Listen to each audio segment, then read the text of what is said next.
नमस्कार, आदाब, बहुत बहुत स्वागत है आप सभी का। आप देख रहे हैं मेरा खास कार्यक्रम नजर और नजरिया। मैं हूं आपके साथ बुशरा खानम फहद। तो आज दिल्ली ही नहीं बल्कि पूरे देश भर में प्रदर्शन किया गया है उस तानाशाही के खिलाफ जो नरेंद्र मोदी सरकार विपक्ष के साथ करती हुई नजर आ रही है। नरेंद्र मोदी दरअसल सवाल मुक्त मीडिया, प्रतिरोध मुक्त सड़क और विपक्ष मुक्त संसद जो है वो बनाना चाहते हैं।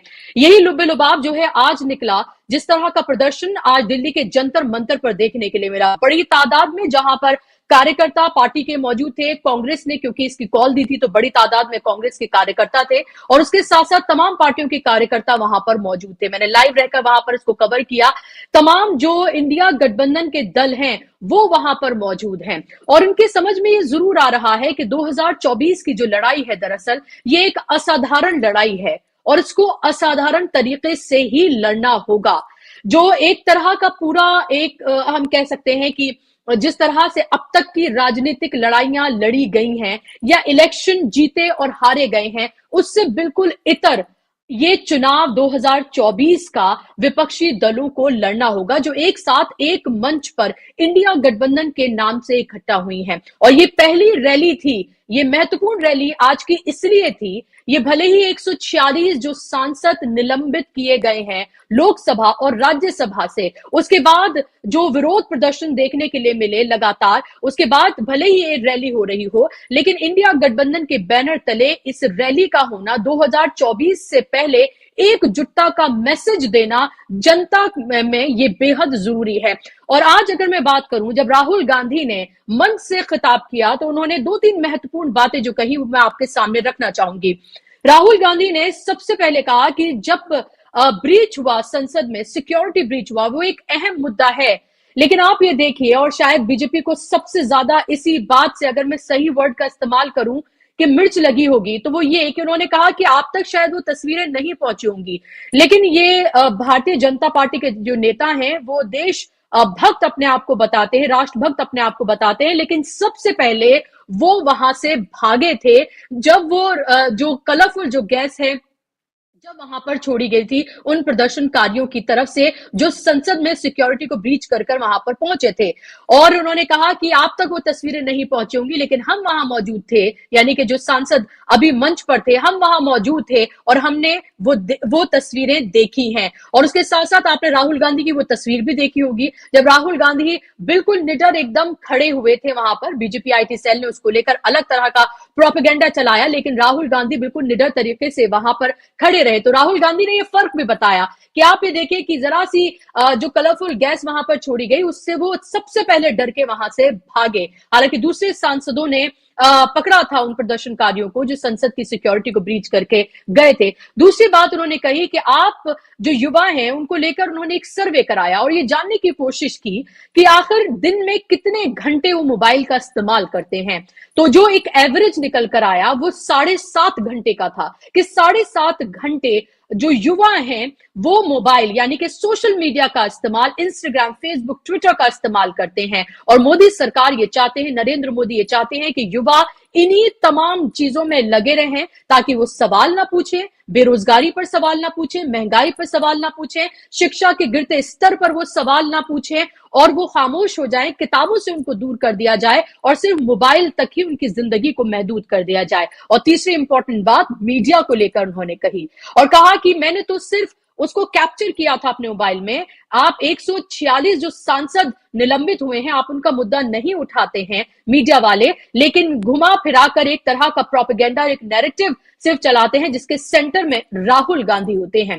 तो आज मंच से जिस तरह की बातें कही गई हैं लोकतंत्र को बचाने की, तानाशाही के खिलाफ, अलग अलग तरह के प्ले कार्ड्स लेकर जो वहां पे कार्यकर्ता मौजूद थे, उन तमाम बातों का लुब्बे-लुबाब ये था कि जब संसद को खामोश कर दिया जाता है तो सड़क आवारा हो जाती है। उन सड़कों को आवारा होने से अगर बचाना है तो कहीं ना कहीं सड़कों पर तमाम विपक्षी दलों को उतरकर जनता के बीच जाकर जनता के मुद्दे उठाने होंगे।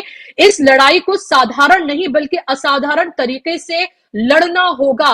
हो सकता है इस मीटिंग के बाद आप पूरे गोदी मीडिया में किसी और तरह की खबरें देखें। आप देखें कि शायद नीतीश कुमार नाराज हैं या कोई और नेता नाराज हैं, राहुल गांधी ने उनको मनाने के लिए ये किया और खड़गे ने उनके मनाने के लिए ये किया, लेकिन मैं वहां मौजूद थी और मैं आपको ये बता सकती हूँ कि तमाम नेता, तमाम दलों के जो नेता हैं वो वहां पर मौजूद थे। एक दल के कई कई नेता वहां पर मौजूद थे और सब ने एकजुटता का जो है वो सबूत दिया है और ये कहा कि तमाम तरह के जो हमारे आपसी विचारों के अगर मतभेद भी हैं उनको बुलाकर ये विपक्ष जो है एक साथ मिलकर 2024 की लड़ाई लड़ेगा। तो आज के इस विरोध प्रदर्शन को, आज की इस इंडिया गठबंधन की रैली को किस तरह से देखा जाए? क्या इंडिया गठबंधन की ये रैली 2024 की तस्वीर बदलने जा रही है?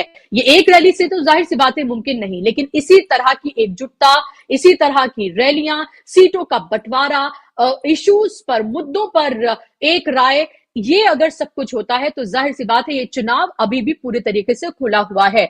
और आज मल्लिकार्जुन खड़गे ने ये कहा कि आप देखिए कि 60% से ज्यादा का प्रतिनिधित्व जो आज मंच पर बैठे हुए लोग हैं, जो वहां इंडिया गठबंधन के जो नेता मौजूद थे वो कर रहे हैं 60% इंडिया का। लेकिन मोदी जी को यह गुमान हो चला है कि 2024 की लड़ाई तो उन्होंने जीत ही ली है और अब वो 400 पार का नारा दे रहे हैं। लोकतंत्र में ये कितना जायज है कि लड़ाई लड़े बिना ही आप उसे जीता हुआ घोषित कर दें? यही सब कुछ करने की कोशिश जो है वो लगातार की जा रही है। इसी पर आज हम बात करेंगे कि 2024 की लड़ाई से पहले इंडिया गठबंधन की एकजुटता, ये रैली, ये विरोध प्रदर्शन, सड़कों पर उतरना, सड़कों से ही 2024 के रण की शुरुआत करना कितना महत्वपूर्ण है। और ये अब बीच में ठंडा नहीं होना चाहिए। जो लगातार 3-4 दिन से हम ये देख रहे हैं कि कांग्रेस के तमाम युवा नेता, युवा विंग से लेकर तमाम जो है वो सड़कों पर हैं। अगर यही 3-4 महीने तक इसी तरह से जारी रखता है तो जाहिर सी बात है जो एक चिंगारी भड़की है इन 146 सांसदों के निलंबन के बाद, वो जाहिर सी बात है 2024 में एक बेहतर रिजल्ट की तरफ ले जा सकती है। इस पर बात करने के लिए मेरे साथ खास मेहमान जुड़ गए हैं। का तारुफ मैं आपसे करा दूं, राकेश पाठक जी को आप देख सकते हैं स्क्रीन पर। सीनियर जर्नलिस्ट हैं, जाना माना चेहरा है, बेबाक राय के लिए अपने जाने जाते हैं। बहुत बहुत स्वागत, इस्तकबाल राकेश पाठक जी आपका। और अब से कुछ देर में शिबा जी भी हमारे साथ जुड़ जाएंगी और उनसे भी हम बात करेंगे। लेकिन राकेश जी, जब से 146 सांसद ये निलंबित हुए हैं एक एक करके, 13 तारीख से इसकी शुरुआत हुई थी और एक हफ्ते में हमने देखा कि 71% से ज्यादा जो विपक्ष का नेतृत्व है संसद में, लोकसभा और राज्यसभा में, उनको बाहर का रास्ता दिखा दिया जाता है। महत्वपूर्ण बिल जो है वो पेश किए जाते हैं, उनको पास करा लिया जाता है। बेहद महत्वपूर्ण बिल, चाहे वो इलेक्शन कमीशन की नियुक्ति के लेकर बात करें या फिर जो क्रिमिनल लॉ में जो तब्दीली जो की जा रही है उसके जो 3 बिल हैं, चाहे उनकी बात करें। और विपक्ष की गैर मौजूदगी में एक तरह से ना के बराबर मौजूदगी थी विपक्ष की, ये सब कर लिया जाता है। आज जो जंतर मंतर से हुंकार भरी है, जो राहुल गांधी से लेकर तमाम नेताओं ने बात कही है 2024 को लेकर, कितना महत्वपूर्ण आप इसको मानते हैं और क्या मायने हैं इसके? देखिए, ये जो कवायद चल रही है इस वक्त विपक्षी एकता की, इसके सामने सबसे बड़ी चुनौती 2024 का आम चुनाव ही है। हम और आप अच्छी तरह जानते हैं, लोग भी इस देश के जानते हैं कि अलग अलग विचारधाराओं के ये सारे दल बहुत आसानी से एकजुट होने वाले नहीं थे। लेकिन नरेंद्र मोदी और बीजेपी के रूप में आज जो चुनौती सामने है, वो चुनौती इस तरह की है कि ये सब लोग अगर बिखरे रहे, अलग अलग रहे, तो इन सब का वजूद ही खतरे में पड़ जाएगा। खासतौर से जो आंचलिक पार्टियां हैं, जो प्रादेशिक दल हैं, उन सब के सामने बड़ा संकट है। कांग्रेस तो फिर भी तसल्ली कर सकती है कि चलिए 2019 में 12 करोड़ वोट उसे मिल गए थे, सबसे ज्यादा विधायक अब भी उसी के हैं देश में, बीजेपी के बाद। लोकसभा में भी दूसरे नंबर की वो पार्टी है। अभी 5 राज्यों के चुनाव में 10 लाख वोट उसे भारतीय जनता पार्टी से अधिक मिले हैं। लेकिन बाकी जो राजनीतिक दल हैं, उनके सामने चुनौती उनके अपने अपने राज्यों में खुद को बचाए रखने की है। और अगर नरेंद्र मोदी, बीजेपी इसी तरह लगातार ताकतवर होते रहे, तो जैसा कि बिहार में जेपी नड्डा ने कहा था, बीजेपी के राष्ट्रीय अध्यक्ष ने, कि 2-4-5 साल में सभी छोटे राजनीतिक दल, क्षेत्रीय दल खत्म हो जाएंगे। कांग्रेस को खत्म करने की बात तो बीजेपी हमेशा से कहती आई है, कांग्रेस मुक्त भारत की बात करती आई जी। लेकिन कांग्रेस मुक्त हो नहीं रहा भारत, बीच बीच में कांग्रेस जीत दर्ज करा देती है, उससे ये लोग चिंतित हैं।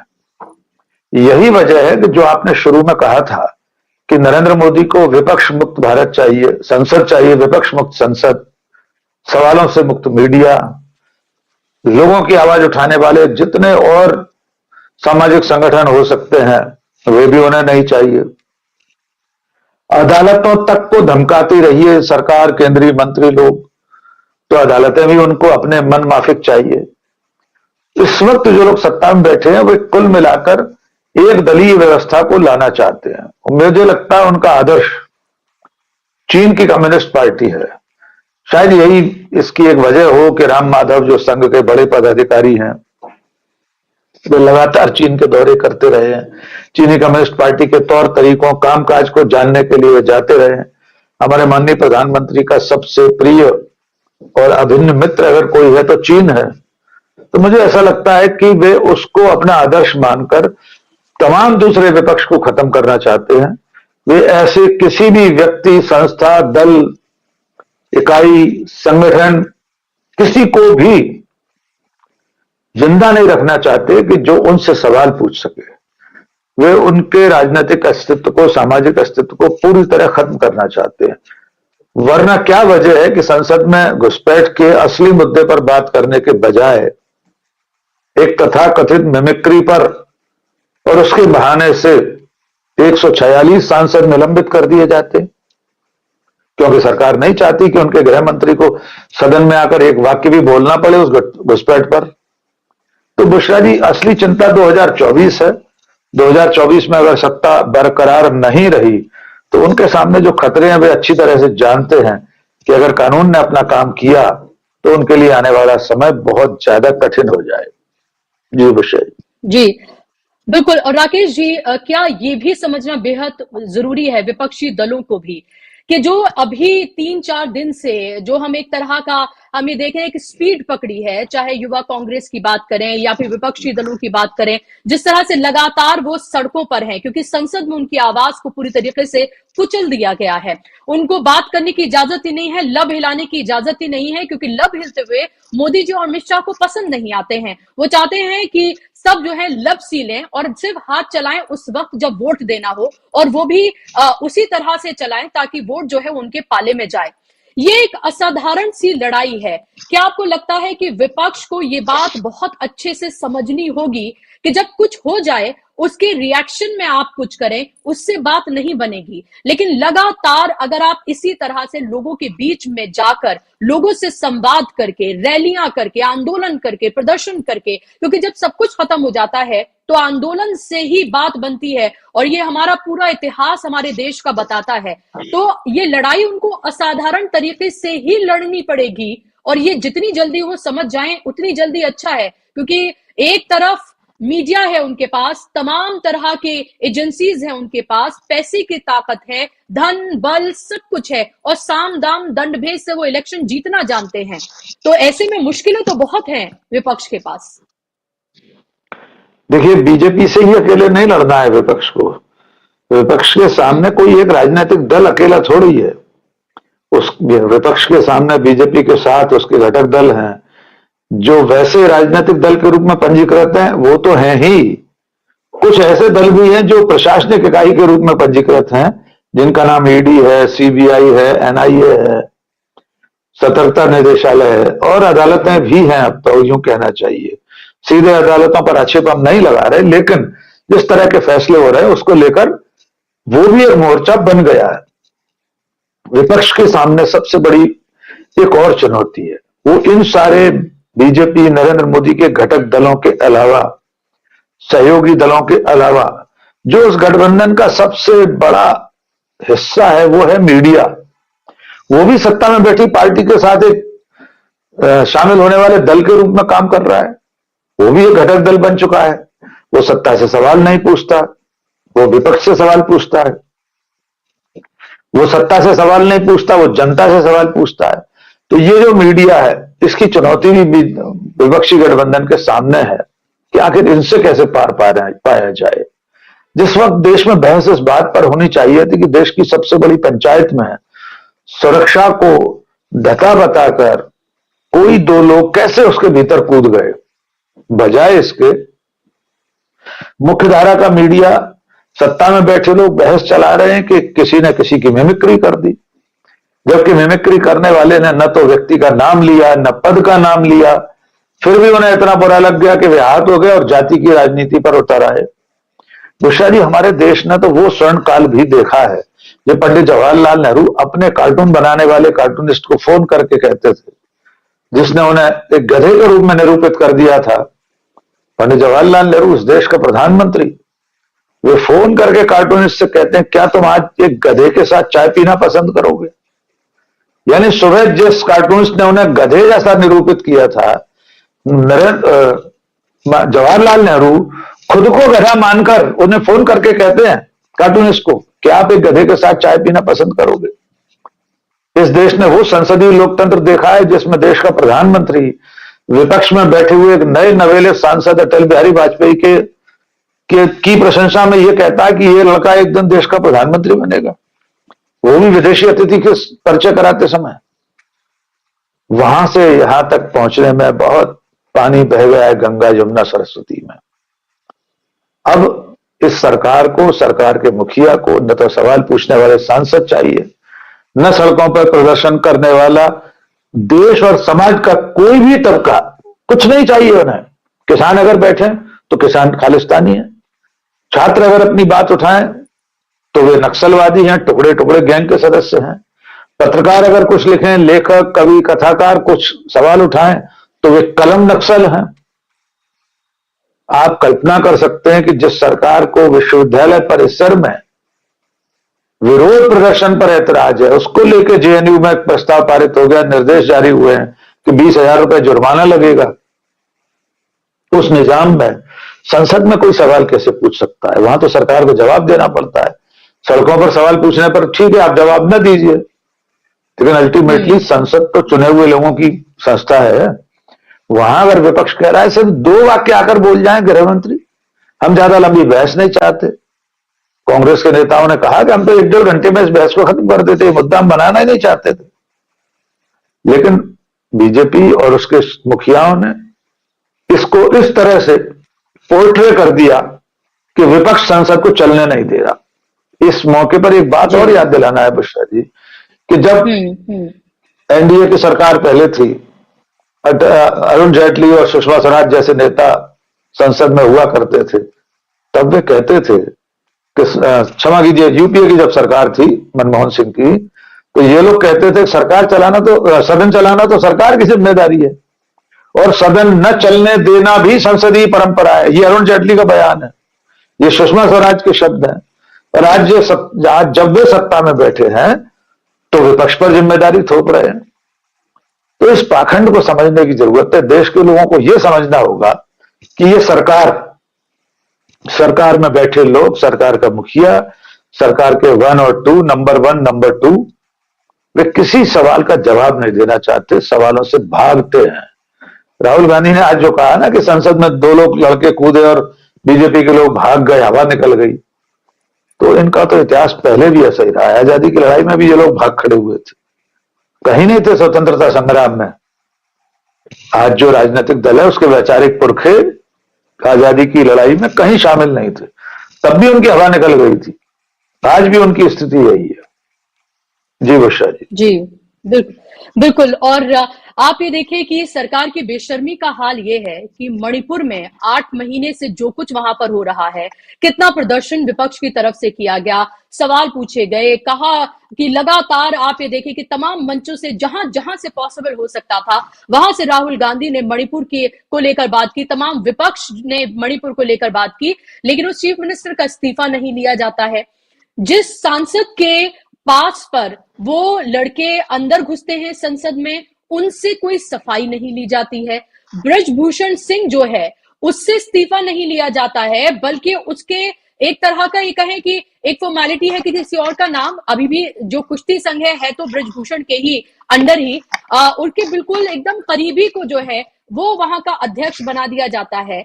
और जो लड़कियां हैं, पहलवान लड़कियां जो जाट समुदाय से ही आती हैं, वो कैसे रोती हुई अपने अपने जूतों को दिखाते हुए आई क्विट बोलती हैं कि अब वो कभी अपने करियर की पीक पे आके वो एक तरह से संन्यास कहती है कि आप हमें कभी नहीं देख पाएंगे। ये बेशर्मी जो है राकेश जी, ये लोगों को क्या नजर नहीं आती है? क्योंकि लोग इससे जुड़ते तो हैं, लेकिन जब हम वोट देखते हैं, जब हम रिजल्ट देखते हैं, तो कुछ और ही होता है। लगता है मुद्दों का अंबार है विपक्ष के पास, मुद्दों का अंबार है जिससे जनता त्राही त्राही कर रही है, लेकिन उसके बावजूद भी जब रिजल्ट आते हैं तो कुछ और होते हैं। तो ये समझ से परे बात है कि आखिर क्या कोई और तरीका है जिससे ये जो कामयाबी है वो हासिल कर रहे हैं, और जो कॉन्फिडेंस है इलेक्शन से पहले का ही कि हम जीते हुए हैं, ये तो कुछ और ही कहानी बयां करता है। ये सचमुच में बड़े रहस्य की बात है बुशरा जी, कि लोग जुड़ते हैं, मुद्दों पर बात भी करते हैं, सोशल मीडिया पर भी बात होती है। मध्य प्रदेश इसका ताजा तरीन एक उदाहरण है, जहां पर पूरे चुनाव में जनता बेरोजगारी, मध्य प्रदेश सरकार के भ्रष्टाचार, तमाम सारी उन बातों पर बात कर रही थी, लेकिन वोट की मशीन पर पहुंचकर वहां पर कुछ और दर्ज कराई, मशीनों ने कुछ और उगल दिया। हम नहीं कह रहे कि किसी पार्टी की सत्ता, विशेष पार्टी की सत्ता होनी चाहिए, लेकिन जब जनता असली मुद्दों पर बात कर रही थी तो वोट देते समय उसने अपना फैसला कैसे बदल लिया, ये बहुत बड़ा सवाल है। इसके बावजूद जनता कितना भी अपने फैसले करती रहे, लेकिन उसे हर बार चेताना, उसे जगाना मीडिया की जिम्मेदारी है, और सत्ता से बाहर जो राजनीतिक दल है उनका कर्तव्य, उनका फर्ज है। सिर्फ सत्ता के लिए ही नहीं, सत्ता के लिए तो वे कर ही रहे हैं। हर राजनीतिक दल जो भी कुछ करता है, चाहे वो आंदोलन करे, प्रदर्शन करे, जो कुछ भी करता है, कोई भी राजनीतिक दल या राजनीतिक व्यक्ति, उसका हर कृत्य सत्ता के लिए संघर्ष ही माना जाता है। हम मान लेते हैं कि इंडिया नाम का गठबंधन से सब लड़ाई सड़कों पर उतरकर सत्ता के लिए कर रहा है, लेकिन अल्टीमेटली सवाल तो वो जनता के ही उठा रहा है ना। अगर इंडिया गठबंधन महंगाई की बात कर रहा है, देश की सुरक्षा की बात कर रहा है, हमारी सबसे बड़ी इकाई संसद की सुरक्षा की बात कर रहा है ये गठबंधन, तो अगर वो ऐसा कर रहा है, इसमें तो गलत क्या है? और मान लीजिए ऐसा करते हुए राजनीति हो रही है, तब गलत क्या है? राजनीति करने का अधिकार क्या सिर्फ नरेंद्र मोदी को है, सिर्फ भारतीय जनता पार्टी को है? कि वो मुंबई में हमला हो, कार्रवाई चल रही है, हमारे जवान लगातार संघर्ष कर रहे हैं, और गुजरात के मुख्यमंत्री के रूप में वो प्रेस कॉन्फ्रेंस करने आ जाए गेटवे ऑफ इंडिया, वो राजनीति नहीं थी। और आज संसद में घुसपैठ हो रही है, उस पर विपक्ष सवाल पूछ रहा है सिर्फ, तो आप कह रहे हैं कि विपक्ष को राजनीति नहीं करना चाहिए। सभापति कुछ कह रहे हैं और राष्ट्रपति तक से बयान दिलवा दिया, प्रधानमंत्री तो कह ही रहे हैं। तो आखिर विपक्ष के अलावा राजनीति करने का अधिकार सिर्फ बीजेपी को है क्या? सिर्फ नरेंद्र मोदी को है क्या? मैं बहुत साफ कर रहा हूं कि अगर ये सब भी राजनीतिक ही है, तो किस किताब में लिखा है, नैतिक शास्त्र की किस किताब में लिखा है कि विपक्ष राजनीति नहीं करेगा, या राजनीतिक तौर तरीके नहीं अपनाएगा, या किसी मुद्दे को नहीं भुनाएगा, किसी मुद्दे पर लोगों को आंदोलित नहीं करेगा? ये किस पवित्र किताब में लिखा है? इसलिए अगर विपक्ष ऐसा कर रहा है तो ये उसका अधिकार है, लेकिन असली चुनौती विपक्ष के सामने, इन सभी दलों के सामने मुश्किल से 140 दिन बाद आने वाली, जो कि होगा आम चुनाव। उससे निपटने के लिए सारी कवायद का जो हल हासिल होने वाला है, वो हासिल तो चुनाव में ही होगा। चुनाव के जरिए पता चलेगा कि आपने जनता के लिए जो संघर्ष किया, जो भी कवायद की, उसको लोगों ने किस तरह आत्मसात किया, कैसे स्वीकार किया, और फिर उसके एवज में आपको, आपके ऊपर कैसे उपकार किया मशीन में बटन दबाते समय, ईवीएम में। इसको देखने के लिए थोड़ा इंतजार करना पड़ेगा, लेकिन मुझे ऐसा लगता है विपक्ष के सारे नेता, गठबंधन, घटक दल, ये सब मिलकर एकजुट होकर अगर ये लड़ाई लड़ते रहे या आवाज उठाते रहे, तो मुझे लगता है लोकतंत्र का भला हो जाएगा। इसमें सवाल इन पार्टियों के भले बुरे से नहीं है, वो तो द्वितीय कारण है, लेकिन प्राथमिक जो कारण है वो संसदीय लोकतंत्र को बचाना है, हमारे संविधान को बचाना है। उसके लिए ये सब अगर एकजुट हैं, तो उसका प्रतिफल अंत में जाके सत्ता भी हो तो क्या फर्क पड़ता है? अच्छी बात है ना कि आप सन्मार्ग से, अच्छे मार्ग से चलते हुए, जनता के मुद्दों को उठाते हुए, देश के मुद्दों को उठाते हुए अगर सत्ता तक पहुंचे, तो उसमें अनैतिक क्या है? करने देना चाहिए सबको। जैसे बीजेपी को अधिकार है राजनीति करने का, वैसे बाकी दलों को अधिकार है राजनीति करना है।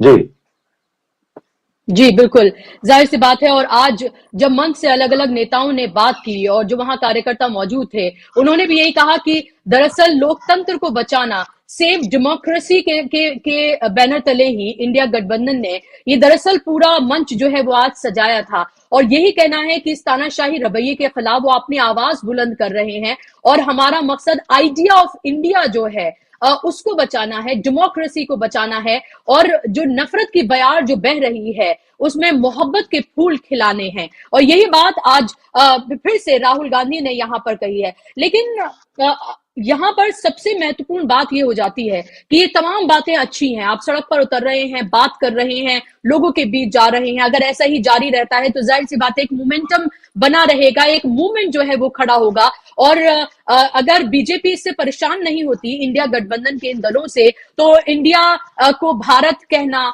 और इंडी कह देना, घमंडिया कह देना, ईडी उनके जो नेता हैं उनके घर तक पहुंचाना, सीबीआई और आईटी की रेड जो है वो पड़वाना, तो ये सब कुछ बताता है कि कितनी घबराहट है इस इंडिया गठबंधन को लेकर। क्योंकि ये इंडिया गठबंधन सिर्फ चंद नेता नहीं है, बल्कि 60% जो देश की जो आबादी है, जो देश का जो हिस्सा है, उसको रिप्रेजेंट करते हैं।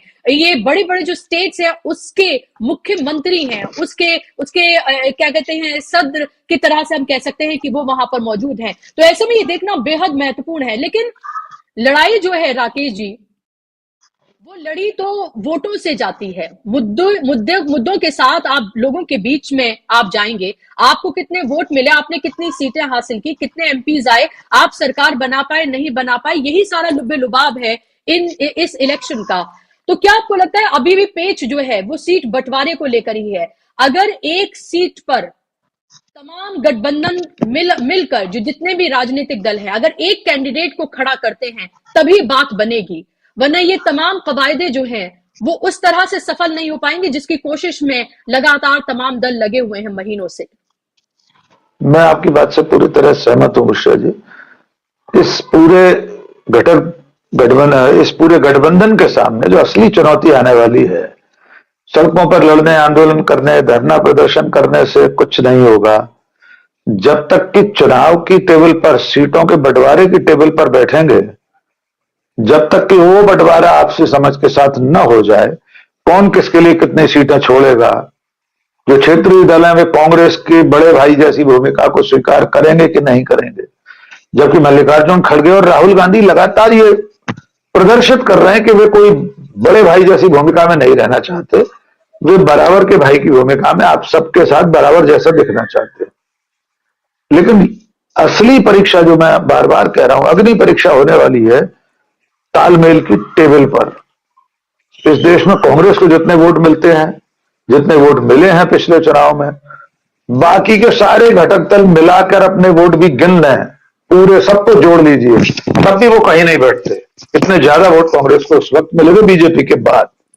इसके बावजूद जब सीटें छोड़ने की नौबत आएगी तो देखना होगा कि कौन सा दल किसके लिए सीटें छोड़ता है, क्योंकि ये जिम्मेदारी अकेले कांग्रेस की भी नहीं है, बड़ी जिम्मेदारी उसकी है, ये मैं कह रहा हूं बार बार। लेकिन Bahujan Samaj party, Samajwadi party, Stalin की डीएमके, इन सब पार्टियों की भी तो जिम्मेदारी है।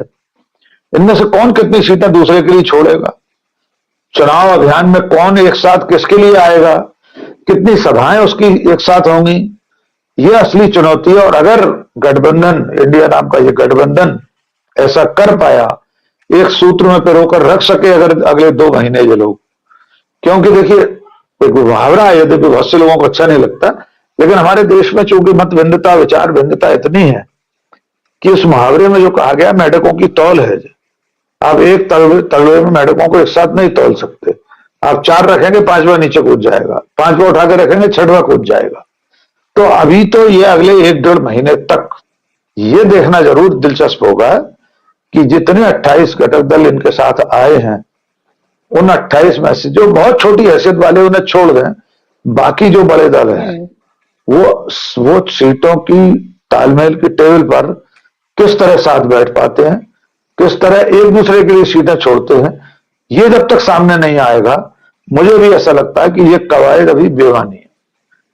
अभी से अगर ये लोग अपने प्रत्याशियों का नाम तय करेंगे, जैसा कि 31 दिसंबर उसकी डेडलाइन लोगों ने आपस में दी है, तो 2024 में अच्छी टक्कर दे पाएंगे बीजेपी और मोदी जी। बिल्कुल। और इसीलिए खबर ये भी थी इंडिया गठबंधन की जो बैठक हुई है कि जो सीधे तौर पर जहां बीजेपी और कांग्रेस आमने सामने लड़ाई में है, वहां किसी तरह की दावेदारी वो दल नहीं करेंगे जो लड़ाई में शामिल नहीं है या फिर कभी उस तरह से उन सीटों पर उन्होंने लड़ाई नहीं लड़ी है, क्योंकि देखा जाए 200 से ज्यादा सीटें ऐसी हैं जहां सीधे तौर पर लड़ाई बीजेपी और कांग्रेस की है। दूसरी महत्वपूर्ण बात, जहां जब ये कहते हैं कि कांग्रेस एक बड़े भाई की भूमिका में है, तो तमाम दल उसको मानते हुए भी नजर आते हैं। अगर ऐसा नहीं होता तो ममता बनर्जी मल्लिकार्जुन खड़गे का नाम प्रपोज नहीं करती और उसका उनका साथ देते हुए अरविंद केजरीवाल नहीं नजर आते। किसी और का नाम तो नहीं चला रेस में, बल्कि मल्लिकार्जुन खड़गे का ही नाम चला, क्योंकि एक तरह से वो सर्वमान्य है, लोगों से को लगता है कि इजीली एक्सेसिबल है, उनसे बात की जा सकती है, एक दलित चेहरा है, तो एक अलग तरह का जो मैसेज है वो जाएगा। दूसरा, दक्षिण से आते हैं, दक्षिण का एक दलित नेता जो है, कहीं ना कहीं उस दलित राजनीति को उत्तर में भी साधता हुआ जो है वो नजर आएगा। एक बुजुर्ग, एक एक्सपीरियंस नेता है। हालांकि युवाओं की बात लगातार होती है, लेकिन एक्सपीरियंस को भी आप कम नहीं आंक सकते हैं। ऐसा नहीं होता है कि घर में बेटा अगर जवान या बड़ा हो जाता है तो माँ बाप को कहीं और भेज दिया जाता है, उनके एक्सपीरियंस का फायदा जो है वो लिया जाता है। इन तमाम बातों को राकेश जी आप कितना महत्वपूर्ण मानते हैं? अगर मल्लिकार्जुन खड़गे का नाम जो है वो सामने लाया जाए, ममता बनर्जी प्रपोज करें और उसके बाद केजरीवाल उसका साथ देते हुए नजर आए, तो कहीं ना कहीं ये बात तो ये साफ हो गई कि वो बड़े भाई की भूमिका में कांग्रेस को मान ही रहे हैं। ये कह देना कि जहां सीधे सीधे लड़ाई जो है वो आमने सामने कांग्रेस और बीजेपी की, वहां किसी तीसरी पार्टी की कोई गुंजाइश नहीं है। तो ऐसे में अगर ये सब अगर कहा जाता है तो जाहिर सी बात है इसमें एक अंडर मैसेज ये भी है कि जहां सीधे तौर पर कांग्रेस लड़ाई में नहीं है, हम वहां कांग्रेस को उतनी सीटें नहीं दे पाएंगे। ये भी एक अंडर मैसेजिंग है, अगर आप इसको सही तरीके से पढ़ना चाहें। कैसे देखते हैं आप इसको, अगर इस तरह की बातें कही जा रही हैं बड़े नेताओं की तरफ से, ममता बनर्जी, केजरीवाल अगर इस तरह की मैसेजिंग करते हैं, कितनी महत्वपूर्ण है ये बात? देखिए मिश्रा जी, जहां तक मल्लिकार्जुन खड़गे का नाम आगे लाने का प्रश्न है, निश्चित तौर पर इस वक्त इस इंडिया गठबंधन में उनसे वरिष्ठ नेता और कोई नहीं है। वे केंद्र में मंत्री रह चुके, पार्टी में अब सक्रियता की शुरुआत बहुत छोटे पद से उन्होंने की थी, लगातार सांसद रहे हैं, विधायक भी रहे हैं, दलित चेहरा है, कोई विवाद उनके नाम के साथ विवाद नहीं जुड़ा हुआ है, जैसे बाकियों के साथ कोई ना कोई विवाद आ जाता है। तो मुझे लगता है और एक पॉजिटिव बात, वे दलित चेहरा है। दक्षिण भारत वैसे भी कांग्रेस के लिए थोड़ा सकारात्मक है, बीजेपी और नरेंद्र मोदी को वैसी सफलताएं नहीं मिली हैं दक्षिण में, जो कुछ था वो भी रहा सहा चला जा चुका है। तेलंगाना में भी उसको बहुत ज्यादा सफलता नहीं मिली, कांग्रेस ने सरकार बना ली।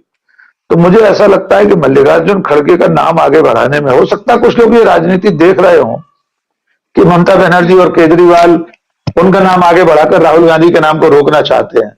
ये राजनीति में ये भी होता है, इस राजनीति में असंभव कुछ नहीं है। लेकिन अगर कांग्रेस ये ठान लेगी कि मल्लिकार्जुन खड़गे को ही आगे रखकर चुनाव लड़ना है, तो कांग्रेस के ठानने के बाद इनमें से किसी की वो हैसियत नहीं, इनमें से कोई रोक सके, सबको मानना पड़ेगा। इतना ही हो सकता है कि वे जहां काम करने जाए मल्लिकार्जुन खड़गे तो बाकी लोग उस तरह से सीधे सहयोग न करें। तो मैं इसको एक बड़ा सकारात्मक मूव देखता हूं, एक पहलकदमी जो हुई है। यद्यपि खड़गे साहब ने कह दिया कि अभी तो इसकी बहुत जल्दबाजी है, पहले सांसद तो चुनकर आ जाओ, इतनी संख्या में जीतो तो तब तो प्रधानमंत्री के नाम पर चर्चा करना। लेकिन फिर भी अगर खड़गे का नाम आगे आता है तो तथाकथित ओबीसी नरेंद्र मोदी जी के सामने कड़ी चुनौती पेश की जाएगी। ऐसा इरादा अभी तक सभी जो राजनीतिक दल जो इकट्ठे हुए उनका दिखाई दे रहा है। लेकिन जैसा कि मैं बार बार कह रहा हूं, इनके सामने असली अग्नि परीक्षा इनकी, और पहली अग्नि परीक्षा अभी होने वाली है टिकट बंटवारे के समय। मल्लिकार्जुन खड़गे खुद दक्षिण से आते हैं, वो एक पक्ष है, लेकिन वे दलित हैं। इस नाते दलित होने को भुनाने की अगर कोशिश या इंडिया गठबंधन करेगा तो उत्तर भारत में, हिंदी हार्टलैंड में उसे थोड़ा सा पॉजिटिव कुछ मिल सकता है रिस्पॉन्स। लेकिन अभी ये जल्दबाजी है। मुझे लगता है प्रधानमंत्री बनने का सपना तो इंडिया गठबंधन में भी कुछ और लोग भी देख रहे होंगे। नीतीश कुमार के लिए आज कह दिया उनके किसी विधायक ने, वो बयान हो सकता है गठबंधन दलों की जब बैठक हो तब आए कि इस तरह के बयानों से बचना चाहिए। तो कुल मिलाकर अभी ये जो इंडिया नाम का गठबंधन है ठीक दिशा में कदम बढ़ा रहा है, लेकिन ये इतनी ही मजबूती से मई तक बना रह सके ज्यादा इसमें सुरफटबल ना हो, ज्यादा लोग छोड़कर न जाएं, तो इसके परिणाम ठीक आ सकते हैं। जी वर्षा जी। जी, बिल्कुल। और अभी तक लगे रहा है कि तमाम मुश्किलों दुश्वारियों के बावजूद भी, तमाम प्रोपेगेंडे के बावजूद भी, तमाम विचारों के मतभेद के बावजूद भी, अपने अपने जाती मफाद इंटरेस्ट के बावजूद भी, ये तब से पटना से जो इसकी शुरुआत हुई है और उसके बाद लगातार इसमें दल और जुड़ते गए और फिर उसके बाद जब इसको इंडिया गठबंधन का नाम दिया गया, 3 राज्यों की हार भी हुई है इस बीच में, एक राज्य कांग्रेस के पाले में भी गया है, लेकिन उसके बावजूद भी थोड़ी बहुत चीजें जरूर बीच में लगा कि शायद अटकती हुई नजर आ रही हैं, क्योंकि एक गैप देखने के लिए मिला, लेकिन वो मजबूती से अभी भी दल जो है साथ में ही है। कोई भी दल छोड़कर नहीं गया है, छिटका नहीं है, क्योंकि ये लड़ाई सिर्फ कांग्रेस की नहीं है, ये लड़ाई इन तमाम विपक्षी दलों के अस्तित्व की है। उनको भी पता है राकेश जी कि अब नहीं तो कभी नहीं, ये डू एंड डाई वाली सिचुएशन है उनके लिए। वो खुद मंचों से कह रहे हैं कि अगर 2024 में ये बदलाव नहीं हुआ तो आप भूल जाइए कि फिर किस तरह का इलेक्शन होगा, होगा भी नहीं होगा, या फिर एक सिर्फ फॉर्मेलिटी रह जाएगी, क्योंकि हर चीज को तो बदलने की कोशिश चल रही है। अब इलेक्शन कमिश्नर की नियुक्ति कैसे होगी, उसी को देखिए पूरा का पूरा राज्यसभा से पास करा के उसे लोकसभा से पास करा लिया गया।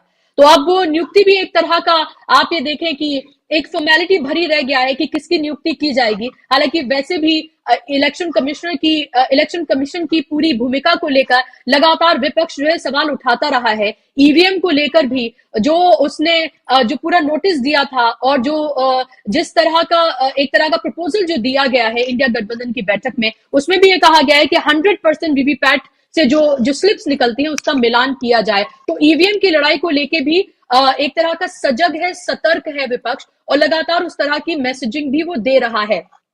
लेकिन एक इंटरेस्टिंग बात जिसको मैं यह कहना चाहूंगी राकेश जी, आज जब मैं ये पूरा ये प्रोटेस्ट जो है वो कवर कर रही थी और उस प्रोटेस्ट के दौरान मैंने ये देखा, क्योंकि हमारा काम ये भी होता है पत्रकार के तौर पर कि आप वो भी देखें जो दिखाया नहीं जा रहा है। तो ये जो एक जो इमेज बनती है जी, एक है राहुल गांधी की इमेज और एक है प्रधानमंत्री नरेंद्र मोदी की इमेज। ये बिल्कुल दो एकदम, आप ये देखें कि ऐसा लगता है कि बिल्कुल पोल सपाट पर्सनालिटी है इन दोनों की। राहुल गांधी आज जब स्टेज पे मंच पर बैठे हुए थे, एक वक्त में उन्होंने अपने सैंडल्स भी उतार कर साइड में रख दिए और नंगे पैर ही वो बैठे रहे। जिस तरह से तमाम नेताओं से वो बात कर रहे थे, उतरते हुए कार्यकर्ताओं से जैसे वो मिल रहे थे, बिल्कुल जिस तरह की उनकी एक कैजुअल अप्रोच थी, जो उनके ऊपर तमाम इल्जाम लगाए जाते हैं कि कांग्रेस पार्टी एरोगेंस है, वो कांग्रेस के जो गांधी परिवार है वो किससे बात नहीं करते हैं, या फिर उनसे मिला नहीं जा सकता है, वो तमाम बातें जब मैंने 2 बार, अभी हाल फिलहाल में 2 बार राहुल गांधी को मैंने देखा है मंचों से, बिल्कुल वो इमेज जो है उनकी, वो शालीनता, वो एक तरह का जो उनके अंदर एक संयम है, वो सब कुछ उनके अंदर नजर आता है। कहीं नहीं लगता कि वो इतने एक बड़े परिवार से हैं, जितने इल्जाम उनके ऊपर लगते हैं, जब आप उनको देखें, उनकी बॉडी लैंग्वेज को देखें, तो वो कहीं ना कहीं धराशायी होते हुए नजर आते हैं। और वहीं दूसरी तरफ नरेंद्र मोदी जैसा एक नेता है, जहां लगता है कि उनके पास भी आप नहीं जा सकते हैं, वो एरोगेंस जो है उसकी एक पूरी दीवार है उनके सामने, और जब वो जनता के बीच में भी जाते हैं तो वो पूरा मैनेज्ड, स्टेज्ड, ये सब कुछ होता है। क्या भारत जोड़ो यात्रा 2 की भी बात हो रही है कि जल्द ही जनवरी 14 से वो शुरू होने जा रही है, अरुणाचल प्रदेश से उसकी शुरुआत होगी, मार्च में 15 मार्च तक होगी और गुजरात में जाकर वो खत्म होगी। जो एक इमेज राहुल गांधी की बनी है और लगातार जिस तरह से वो सक्रिय हैं, और जिसकी मैं बात करी उनकी पर्सनैलिटी की, क्या आपको लगता है कि ये भी उनके फेवर में कहीं ना कहीं जाती है? फिर लोगों को लगता है कि ऐसा शख्स है जो उनके बीच उनके जैसा बनके उनसे बात करता है, उनके मुद्दे उठाता है। और एक बार फिर से भारत जोड़ो यात्रा अगर जनवरी में होती है, पीक इलेक्शन के महीनों में, तो कितना फर्क ये डाल सकती है? देखिए, राहुल गांधी की जहां तक छवि का प्रश्न है, उनकी छवि को नष्ट करने के लिए एक विचारधारा के समूह ने, परिवार ने हजारों करोड़ रुपए खर्च किए, हम सब जानते हैं। दुर्भाग्य से यह है कि कांग्रेस ने उसका समय पर जवाब नहीं दिया, लेकिन वो जवाब राहुल गांधी ने खुद दिया अपनी पहली भारत जोड़ो यात्रा के जरिए। उन्होंने बता दिया कि जो आईटी सेल और व्हाट्सएप यूनिवर्सिटी उन्हें निरूपित करना चाहती है, वैसे नहीं है। अब जो दूसरी भारत जोड़ो यात्रा का आह्वान हमने देखा कि मल्लिकार्जुन खड़गे ने किया, और ये कहा जा रहा है कि पूरे देश के कांग्रेसी चाहते हैं राहुल एक और यात्रा निकालें। ये बड़ी विडंबनापूर्ण बात है। कांग्रेस पार्टी, उसका पूरा संगठन, उसके सारे नेता सिर्फ राहुल गांधी पर आश्रित होकर रह गए हैं।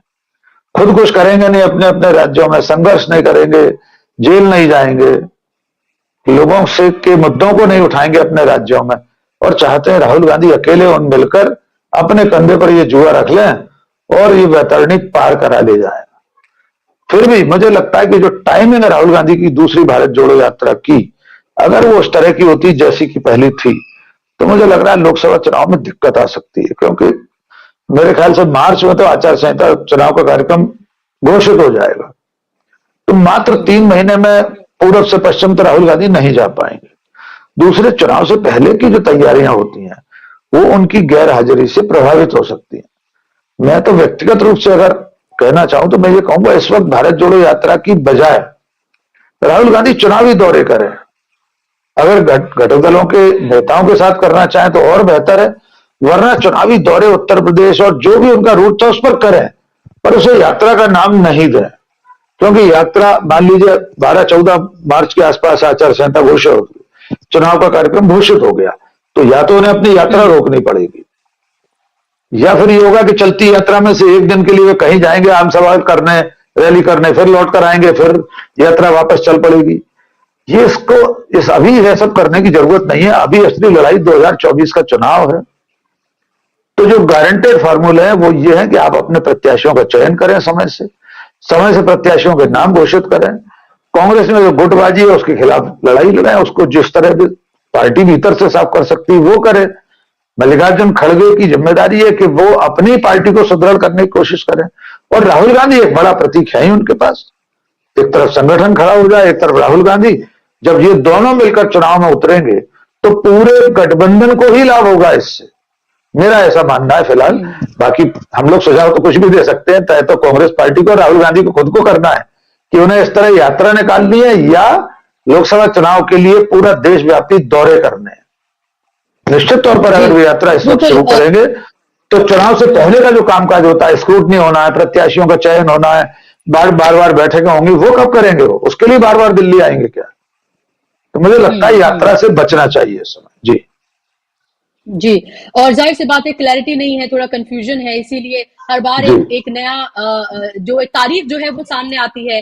पहले अक्टूबर थी, फिर उसके बाद हुई, और लगातार वो फिर वो टलती ही जा रही है, क्योंकि उसके जाहिर सी बात है तमाम आयाम जो है उसके देखे जा रहे हैं। और इसीलिए इस यात्रा को हाइब्रिड भी कहा जा रहा है कि ये वाली यात्रा जो है सिर्फ पैदल नहीं होगी बल्कि हाइब्रिड होगी, गाड़ियों से भी होगी और पैदल भी होगी, और जहाँ तो इसीलिए जी बसों में और इस तरह से ये यात्रा होगी। अब देखना होगा कि इस पर क्या सोच विचार किया जाता है, लेकिन निगाहें 138 साल जो कांग्रेस के पूरे हो रहे हैं 28 दिसंबर को नागपुर में जो एक बड़ी रैली जो है वो करने जा रही है, क्या उसमें घटक दल जो हैं जो और इंडिया गठबंधन के जो दल है साथ में, क्या वो भी शामिल होंगे या सिर्फ कांग्रेस की ही एक तरह की रैली होने जा रही है? क्योंकि इसको लेकर भी तैयारियां बहुत बड़े पैमाने पर हो रही हैं, और देखना ये होगा कि उसमें कितने लोग जुड़ते हैं। तो एक तरह से आप ये देखें कि हर रोज कुछ ना कुछ नया हमें देखने के लिए मिलेगा, और 2024 के जब इलेक्शन को लेकर, लोकसभा इलेक्शन की तारीखों तक और उसके बाद तक तमाम हर रोज एक राजनीतिक जो